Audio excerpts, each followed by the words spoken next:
player of the game na si Joe Bunag. Joe, congratulations for your win. Anong masasabi mo about this win ngayong araw? Maraming salamat po. Yung game po namin ngayon, ginawa lang po namin yung dapat namin gawin. Sinunod lang po namin yung sa pinapagawa ng mga coaches namin para din po sa game po namin ngayon. Yun lang po. Noong third set, medyo dumikit pa tong judiciary. What happened during that timeout at ano yung mga adjustments na ginawa nyo para to close out that last set? Yun po. Binigyan lang kami ng instruction ng coaches namin. Lumaro lang kami kung ano yung tinitraining namin. Yun naman, nakabalik naman po kami.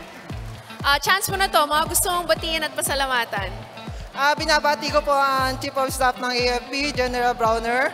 Ang Director namin, si Colonel Gabon.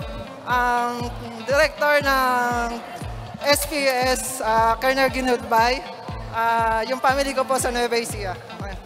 Alright, once again, dahil ikaw ang ating best player of the game, meron kang gift package mula sa Black Mamba. Maraming salamat, congratulations. Balik sa inyo.